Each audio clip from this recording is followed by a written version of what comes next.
engage this opportunity, this seeming inconvenience, and turn it into a very, very positive thing of here's the work that's going on in Murfreesboro that is extremely effective, whether it's Endure or any of our other ministry partners. So I'm just going to hit on that. You guys didn't let it affect you. You guys went at it. You guys collected food for us and our kids. And that was the biggest thing for us. Like, we didn't know what to do either. Right. Yeah. And we couldn't just shut down our programs and figure out what's going on. So the main thing that we knew is so many of our kids rely on school for food is like, let's do food boxes. Let's do once a week food boxes. And that was, right there with you. What can we do? And look, we're going to collect food. You guys opened up your church. You guys had it that people can just drop off and do things. And so not letting that stop the work that would needed to be done, I think was just awesome with their churches and other nonprofits, because there's a lot that just said, well, we just got to wait it out. And, and if our work is important, right, which I believe, I wouldn't be sitting here if I didn't believe our work, we got to figure it out. We got to keep moving forward. And that's, what you guys did with your guys' missions team is like, hey, let's just not sit around. We can't do that, but we can't just sit around like you said. There's work to be done, because the opportunity to engage people with the message. The message hasn't changed. There've been other COVIDs since over the last couple of thousand years that people have found ways to continue to share the gospel, to continue to share the grace of Christ. Yeah, it's in just with that piece. I know it came. You went with me during our Easter basket giveaway last year, and just that, everybody got the Bibles, they got their Easter baskets. And one of the cool things that we do is we don't do bunnies. Yeah. We do that. We do, we do the lamb and the cross. Yeah. And can you just tell our listeners a little bit about your experience when you went out with us and giving the baskets to the kids and just, I felt we had a really good conversation and stuff, and we were kind of growing our relationship at that time. So it was, I think it was great. So one of the things that I've always appreciated, one of the things that caught my attention with the work of Endure Athletics is just the intentionality of it, and that these are not just good-hearted people that like to, help kids feel better. The gospel of Christ is at the base of everything that Endure is about, and if you learn to play football or basketball better, fine, that's okay. Yeah. But guess what? That doesn't matter. What does matter is understanding that God's love and his provision for our relationship restored through Christ. And there was no question about that in the Easter food distribution. There's not a question about why are we doing this? Oh, sweet people. Well, we hope they're not, bullies, but at the same time, the point is our relationship with Christ, and pretty close to what James wrote about, in his letter, and just to deliver food. I say it was a huge need, but to do so unconnected to the love of Christ and his motivating, the Spirit motivating us to do that in his name it makes all the difference. I mean, that is the difference. It is. And there's a lot, I shouldn't say a lot. Sometimes I feel that we don't do enough as far as like bringing the Christ and things and preaching, if you will, to the kids. But I'm reminded there's just a moment this week of, these kids, they live in not great relationships with parents, guardians, angry. Nothing's really gone right, if you will, whatever that is. But they can look up, they can look at the staff and like, there's something about them. Yes. I don't know what yet. Man, I appreciate you bringing that up. Yeah. But there's something about them that I want to know more and more, instead of just slamming a Bible down. Right. Here we go. Right. Yeah. Like, exactly. Yeah. We used to call that clearing a spot and having a fit. But no, that phrase that you use, something about them. I mean, that is exactly what drew me to Christ as a very angry, bitter, broken, confused, not good person, junior, between my senior year in college, saying, what is the difference? These people are different, and they are not, they're not people walking around with bad hair and a leisure suit. They have a heart that is different. Quality. There's a quality about them that I want. That I don't know what it is, and it was almost as if, you almost had to press. What's the deal? What's going on?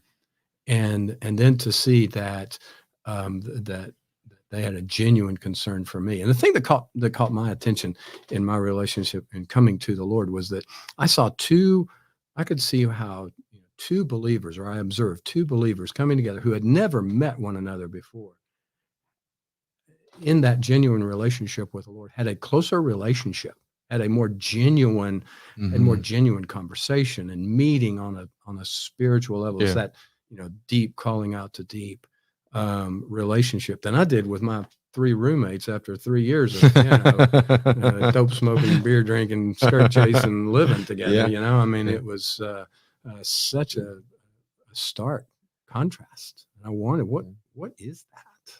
So with that, did you get your degree then in ministry? Did you, what was that turn? Yeah. Well, in coming to Christ as a senior in college, just starting my senior year, I didn't grow up. My mom took me to church when I was a kid, but I bought my first bag of dope in the balcony of the First Baptist Church in Griffin, Georgia. So it was not exactly a very deeply spiritual experience for me, and quit attending very soon thereafter. And I'm sure they were grateful for that as well. But for 7 years, just abject rebellion to the Lord and all things of the Lord.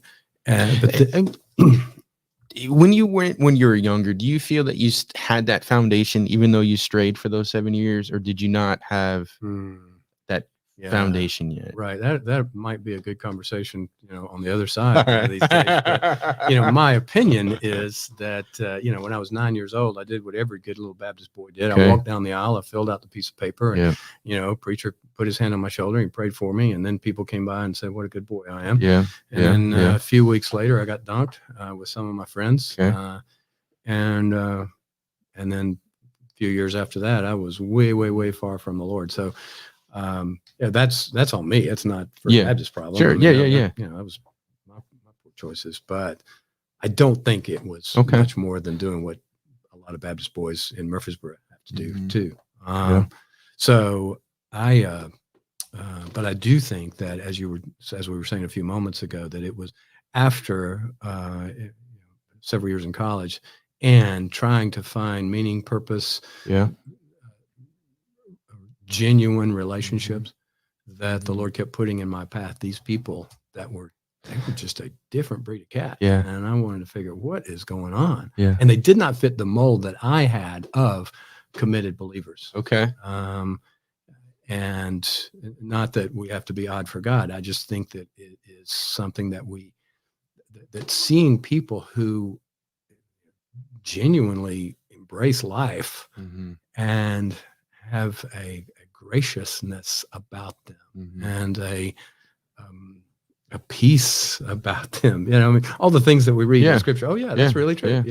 Those were the things that really drew me to the Lord. It wasn't somebody coming up and sharing the 4 spiritual laws, which I'm not dissing that. I'm just saying that was not what drew me to the Lord.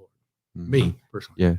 You've seen it. You've seen something different. And I think that's to me, that's that speaks of endure. Is you got to see, you gotta like wait. Why do they care? Why do these people care about me? They don't. And the thing I appreciate you guys, based in that love, based in that commitment and identity, you pursue. That's kind of like, I read that somewhere else too.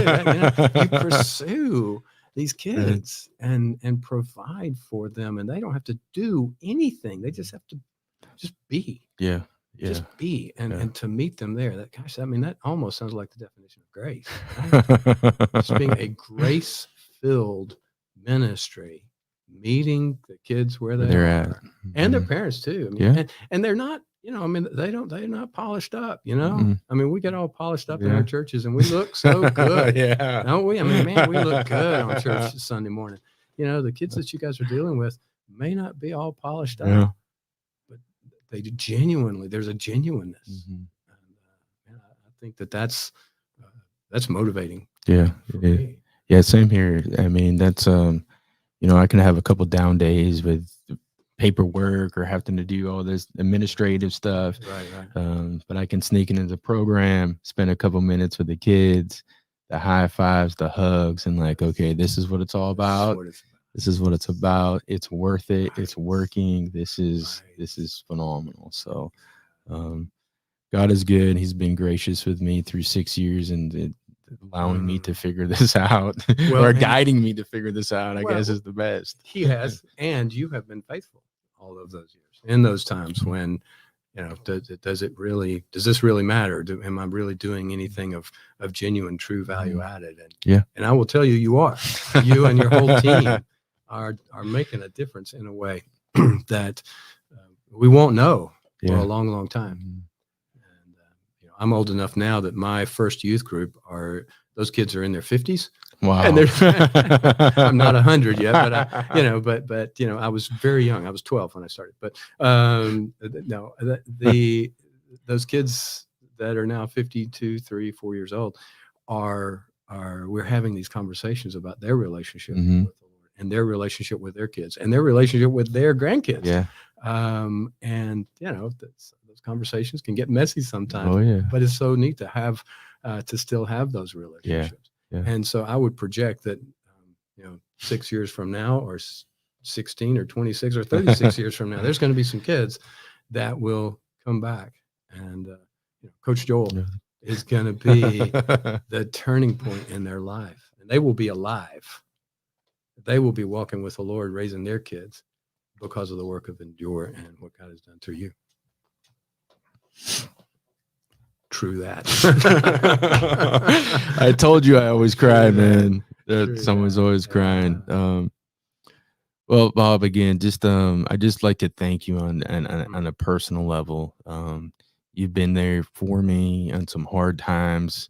I don't want some hard times that I needed an outside shoulder.